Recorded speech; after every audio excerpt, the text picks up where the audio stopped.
아버지 정경호가 세상을 떠난 지 일주일 후 변호사 사무실에서 상속 발표가 있었습니다. 저는 서울에서 목포까지 4시간을 달려와 가족들과 마주 앉아 있었어요. 32년을 살면서 이렇게 긴장되는 자리는 처음이었죠. 변호사 최민재가 유언서를 펼치며 읽기 시작했습니다. 장남 정주환 씨에게는 강남 오피스 빌딩과 부동산 지분을 상속합니다. 큰오빠는 투자사 임원답게 무표정을 유지했어요. 하지만 만족스러워하는 기색이 역력했죠. 차남 정준성 씨에게는 분당 메디컬타운을 상속합니다. 둘째 오빠도 성형외과 원장다운 계산적인 눈빛으로 고개를 끄덕였습니다. 그리고 막내 정윤아 씨에게는 목포 근대문화거리의 백년사진관과 관리 책임을 상속합니다. 저는 귀를 의심했어요. 사진관이라니 아버지가 목포에 사진관을 가지고 있다는 건 처음 듣는 이야기였거든요. 사진관이요? 네. 다만 보증금 반환과 누수보수 등의 관리 의무도 함께 따릅니다. 어머니 박미숙이 한숨을 쉬었어요. 그래도 뭐는 받았네. 큰오빠가 비아냥거리며 말했습니다. 체면을 중시하는 어머니는 착한 막내에게 늘 무심했는데 이런 때도 마찬가지였어요. 관리비만 나갈 텐데 별로 좋지 않네. 둘째 오빠도 거들었습니다. 저는 입을 다물고 있었어요. 말해봤자 소용없다는 걸 32년 동안 배웠거든요. 상속 절차를 마치고 그 길로 목포 근대문화거리로 향했습니다. 프리랜서 다큐 감독으로 일하니까 시간은 자유로웠어요. 백년사진관은 생각보다 낡은 건물이었습니다. 일제강점기에 지어진 것 같은 목조 건물이었어요. 간판도 페인트가 벗겨져서 글씨를 알아보기 힘들었죠. 열쇠로 문을 열고 들어가니 오래된 사진관 특유의 냄새가 났습니다.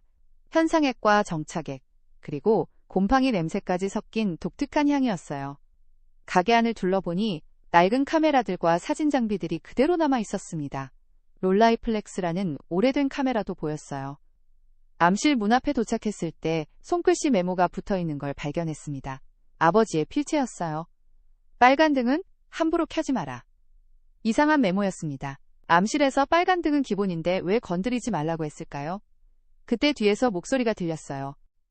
사장님 따님이신가요? 뒤돌아보니 72세 정도의 할아버지가 서 계셨습니다. 안녕하세요. 정윤아입니다. 서막동이라고 해요. 이 동네 토박이지. 서막동 할아버지는 온화한 인상이었어요. 사진관을 40년 넘게 지켜본 분 같았습니다. 사장님이 장마만 오면 내려왔지. 툭 던진 말이었지만 제 귀에는 복선처럼 들렸어요. 장마철에요? 그렇다. 매년 6월이면 꼬박꼬박 와서 암실에서 몇 시간씩 있다가 가더라고. 아버지가 건설과 물류업으로 성공한 분인데 왜 장마철마다 사진관에 왔을까요? 궁금했습니다. 혹시 무슨 일을 하고 가시는지 아세요? 현상 작업 같은 걸 하는 것 같았는데 정확히는 몰라. 저는 다시 암실 문 앞에 메모를 바라봤어요. 빨간 등은 함부로 켜지 마라. 분명 어떤 의미가 있을 거였습니다. 그날 밤 사진관 2층 작은 방에서 잠을 잤어요. 바닷바람이 창문을 흔드는 소리가 들렸습니다.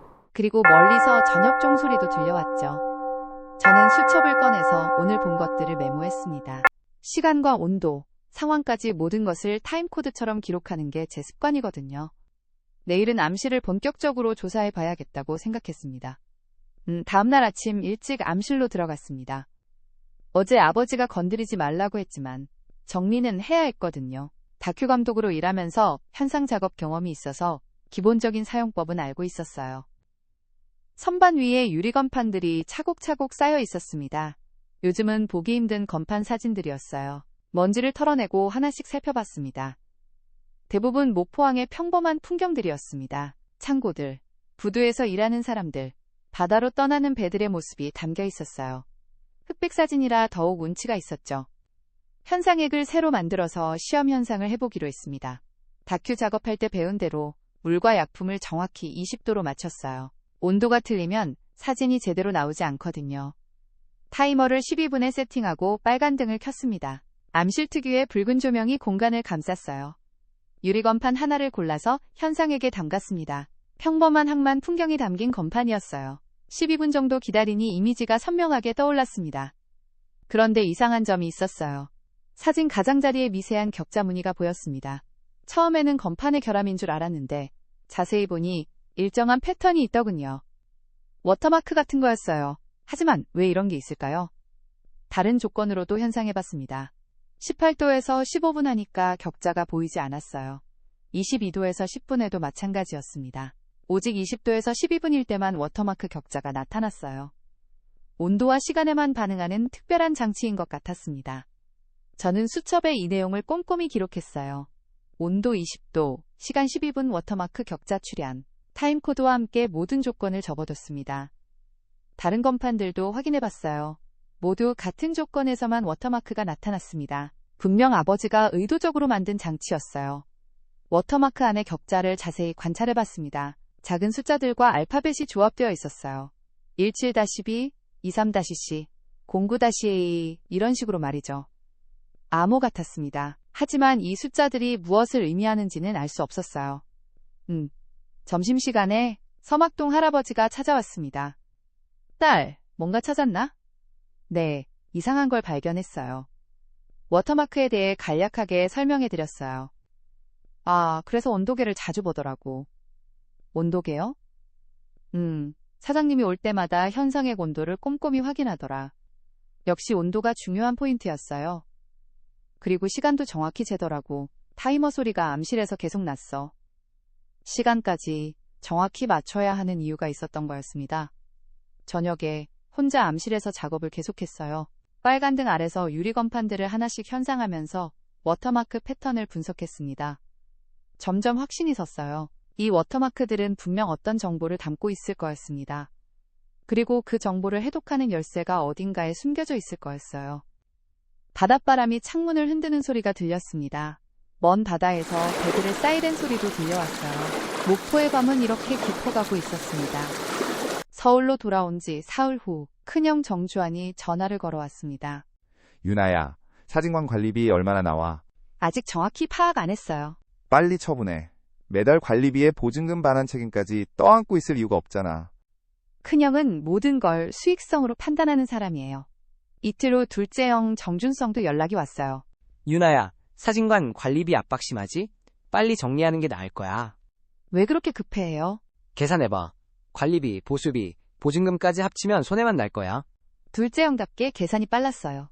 일주일 후 어머니까지 나섰습니다. 유나야, 사진관 일 빨리 정리하자.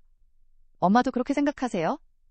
매달 돈만 나가는데 붙들고 있을 이유가 있니? 체면상도 그렇고.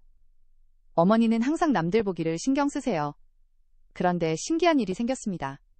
항만 재개발 컨소시엄 매입 담당이라는 이세린이라는 사람이 연락을 해온 거였어요. 정윤아 씨죠? 근대거리 정비사업 관련해서 연락드렸습니다. 무슨 일이세요? 백년사진관 부지를 매입하고 싶어요. 근대문화거리 조성사업의 일환입니다. 이세린은 35세 정도의 여성으로 능력 있어 보였어요. 하지만 뭔가 급하다는 느낌이 들었습니다. 시세보다는 좀 낮지만 현금으로 바로 결제 가능해요. 관리비 부담도 없어지고요. 저가 매입 제안이었어요. 하지만 저는 아직 암실의 워터마크 비밀을 다 파악하지 못했거든요. 조금 더 생각해 볼게요. 너무 오래 기다릴 수는 없어요. 다른 부지도 검토 중이거든요. 이세린이 압박을 가했지만 저는 서두르고 싶지 않았어요. 그날 저녁 서막동 할아버지를 다시 만났습니다. 할아버지, 혹시 롤라이플렉스라는 카메라 아세요? 아, 그거? 사진관에 있던 독일제 카메라 말이지? 네, 맞아요. 예전 사진관 주인이 롤라이플렉스만큼은 손대지 말라고 했어. 또 다른 금지였어요. 빨간 등과 마찬가지로 롤라이플렉스도 특별한 의미가 있는 것 같았습니다. 왜 손대지 말라고 했을까요? 중요한 거라고 했는데 자세한 건 몰라. 저는 내일 다시 목포로 내려가서 롤라이플렉스를 자세히 살펴봐야겠다고 생각했어요. 가족들은 사진관을 빨리 처분하라고 재촉하고 개발업체는 저가에 사겠다고 압박하고 있었습니다. 뭔가 이상했어요. 왜 모두들 이렇게 급하게 서두르는 걸까요? 분명 제가 모르는 뭔가가 있을 거였습니다. 그리고 그 답은 암실의 빨간 등 아래 어딘가에 숨어 있을 거였어요. 다음날 아침 첫 차로 목포에 내려갔습니다. 롤라이플렉스의 비밀을 밝혀내고 싶었거든요. 다큐 감독으로서의 호기심과 직감이 발동한 거였죠.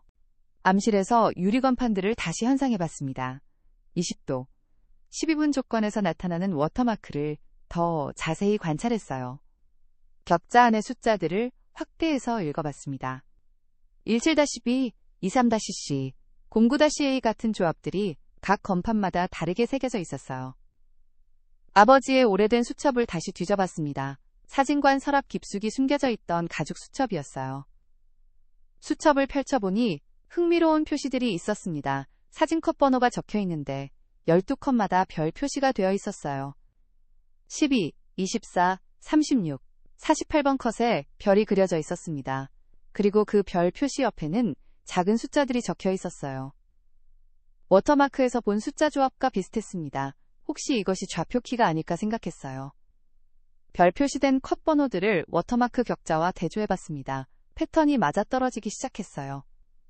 이제 롤라이 플렉스를 살펴볼 차례였습니다. 서막동 할아버지가 손대지 말라고 했던 바로 그 카메라였어요. 카메라를 조심스럽게 분해해봤습니다. 필름 앞판 뒤쪽을 확인하니 얇은 금속판이 숨겨져 있었어요. 누군가 일부러 넣어둔 것 같았습니다. 아마 아버지의 작품이겠죠. 금속판을 꺼내서 빨간 등 아래서 확인해봤어요. 미세한 글씨로 좌표 변환표가 새겨져 있었습니다. 워터마크의 격자 번호와 수첩의 별 표시를 이 변환표에 대입해봤어요. 드디어 의미가 나왔습니다. 항만창고 B17이라는 위치가 나왔어요. 그리고 동시에 은행금고 번호도 도출됐습니다.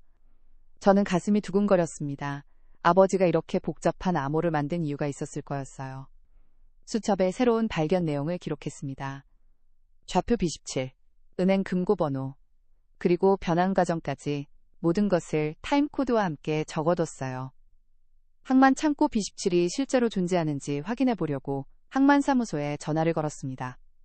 B17 창고요? 네, 있습니다. 지금은 비어있지만요. 소유주가 누구인가요? 여러 명이 지분을 나눠 가지고 있는 것으로 알고 있습니다. 지분 소유라니 흥미로웠어요. 은행도 찾아가 봐야겠다고 생각했습니다. 금고 번호가 정확하다면 뭔가 중요한 것이 들어있을 거였거든요. 서막동 할아버지가 오후에 찾아왔어요. 딸, 뭔가 진전이 있나? 네, 좀 실마리를 찾은 것 같아요. 그래? 사장님이 숨겨둔 게 있었구나. 할아버지는 예상했다는 듯한 표정이었어요. 사장님이 보통 분이 아니었거든. 세심하고 치밀한 분이었어. 저도 그렇게 생각했습니다. 이런 정교한 암호 시스템을 만들 정도니까요. 내일은 은행에 가서 금고를 확인해 봐야겠다고 다짐했습니다. 다음날 아침, 좌표에서 나온 은행을 찾아갔습니다.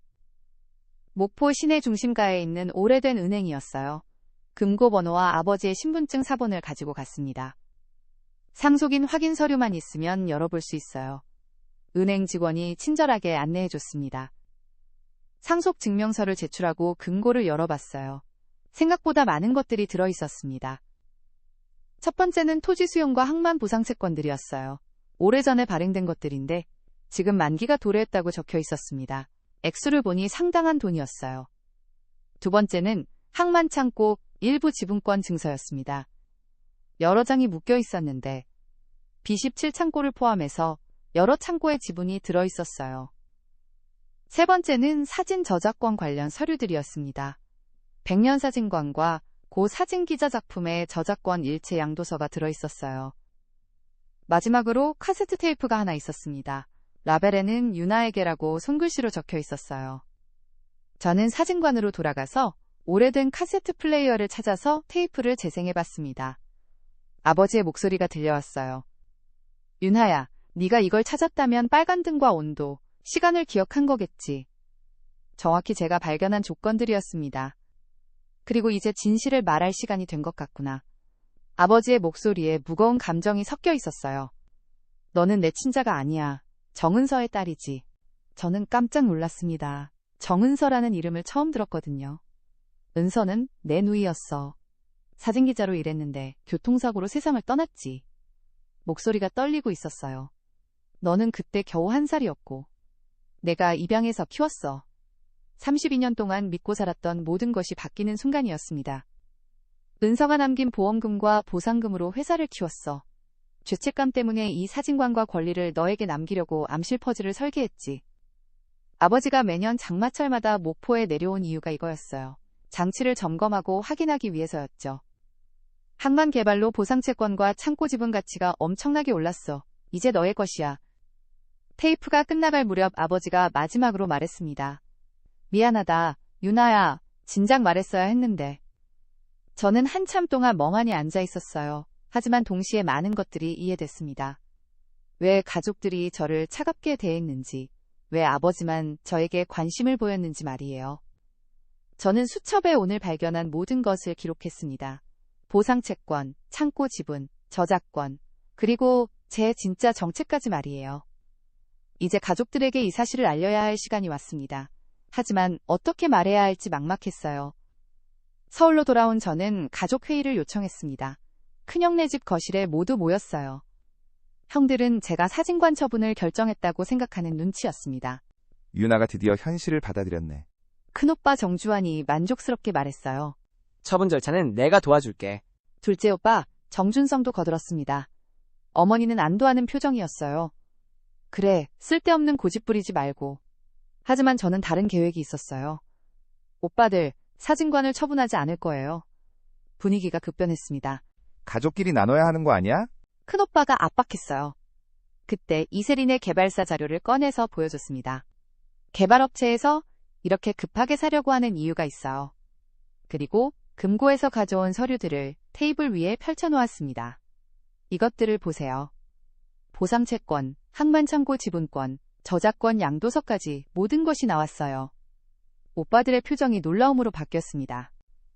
이게 뭐야? 곧 철거될 거라고 협박했지만 실제로는 재개발로 가치가 폭등한 거예요. 저는 카세트 플레이어를 꺼내서 아버지의 육성 일부를 들려줬습니다. 이건 아버지 돈이 아니라 은서의 권리에서 자라난 것, 본래 주인을 찾는 거야. 테이프에서 나오는 아버지의 고백을 들으며 가족들의 표정이 점점 변했어요. 은서는 누구야? 어머니가 떨리는 목소리로 물었습니다. 제 친어머니예요. 사진기자였다고 하네요. 그럼 너는? 네, 정은서의 딸이에요. 어머니가 망연한 표정을 지었습니다. 그간의 냉대가 부끄럽고 미안함에 눈물을 흘리기 시작했어요. 큰오빠와 둘째 오빠는 체면이 무너진 듯 침묵하고 있었습니다. 유나야, 미안하다. 어머니가 고개를 숙이며 말했습니다. 괜찮아요. 이제 이해해요. 저는 진심으로 말했어요. 그럼 이제 어떻게 할 거야? 큰오빠가 조심스럽게 물었습니다. 제안이 하나 있어요. 저는 미리 생각해둔 계획을 말하기 시작했습니다. 이제 진짜 새로운 시작을 위한 제안이었어요. 저는 가족들을 차근차근 바라보며 입을 열었습니다. 현금 일부로 오빠들 급한 빚 정리는 도와드릴게요. 큰오빠와 둘째 오빠의 표정이 놀라움으로 바뀌었어요. 정말? 대신 정은서 기록문화재단을 같이 만들어요. 문화재단? 둘째 오빠가 되물었습니다. 둘째 오빠는 법무와 재단 운영을 맡아주세요. 투자사 경험이 있으니까 재정관리도 잘할 수 있을 거예요. 큰오빠 관심 있는 표정으로 들었어요. 새로운 역할이 부여되니까 달라지는 모습이었습니다. 준성형은 의료 분야를 담당해주세요. 사고 피해자 심리치료와 재활 프로그램 말이에요. 둘째 오빠도 진지하게 고민하는 눈치였어요. 엄마는 지역 어르신 구술체록, 총괄을 맡아주세요. 어머니의 눈이 밝아졌습니다. 구술체록이 뭔가? 어르신들의 옛날 이야기를 기록하는 거예요. 목포 근대사를 보존하는 의미 있는 일이죠. 그런 일이라면 어머니가 관심을 보이기 시작했어요. 나눠 갖는 게 아니라 새로운 일을 함께 하자는 거예요. 처음에는 오빠들이 회의적이었습니다. 그게 과연 될까? 오빠들에게는 새로운 일거리가 생기는 거잖아요. 각자 전문 분야를 살릴 수 있고. 저는 구체적인 계획을 설명해드렸어요.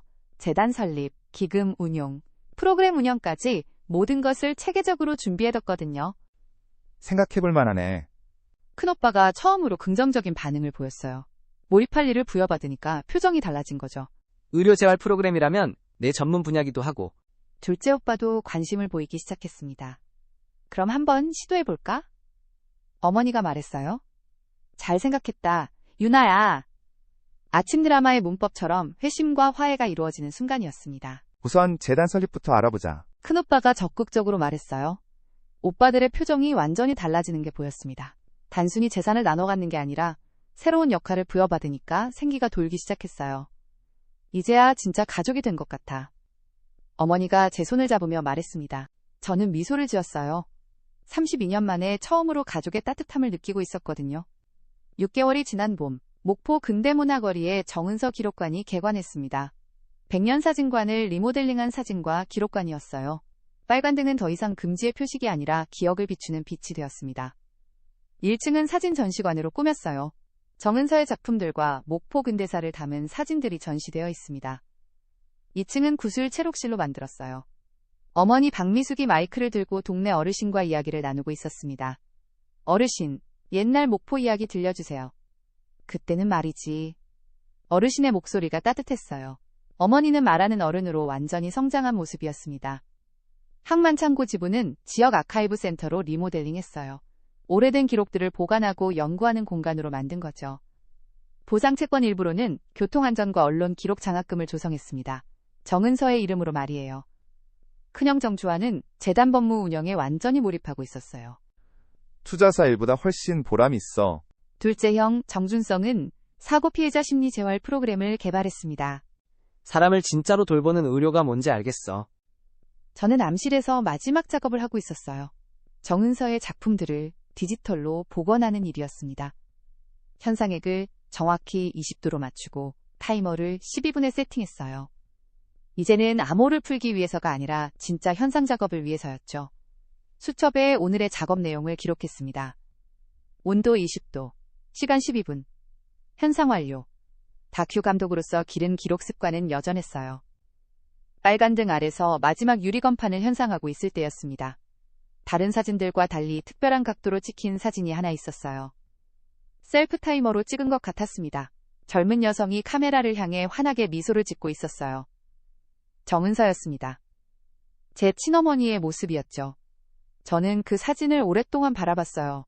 처음 보는 얼굴이었지만 왠지 친숙한 느낌이 들었습니다. 사진 속 정은서의 미소가 따뜻했어요. 마치 저를 보고 웃어주는 것 같았습니다. 서막동 할아버지가 찾아왔어요. 딸, 잘 되고 있지? 네, 할아버지. 모든 게 제자리를 찾아가고 있어요. 그래, 좋구나. 사장님도 하늘에서 기뻐하실 거야. 할아버지는 따뜻한 미소를 지었습니다. 저녁이 되자 목포항에서 사이렌 소리가 들려왔어요. 하루 일과를 마치고 돌아가는 배들의 신호였습니다. 암실에서 마지막 정리를 하면서 저는 중얼거렸어요. 도장이 아니라 의사가 중요해. 그리고 사진은 거짓말을 안 하지. 빨간 등을 끄고 암실 문을 나섰습니다. 이제 더 이상 금지된 공간이 아니었어요. 기억과 기록을 보존하는 소중한 공간이 된 거죠. 창밖으로 목포의 밤바다가 보였습니다. 등대의 불빛이 규칙적으로 깜빡이고 있었어요. 바다로 나간 사람들을 안전하게 인도하는 신호처럼 말이죠. 멀리서 해금과 피아노의 저음이 섞인 듯한 바람 소리가 들려왔어요. 잔향이 긴 음악처럼 마음을 울렸습니다. 정은서의 셀프 타이머 사진이 떠올랐습니다. 그리고 서서히 페이드아웃 되는 기분이었어요. 저도 이제 제 길을 찾은 것 같았습니다. 32년 만에 처음으로 말이에요.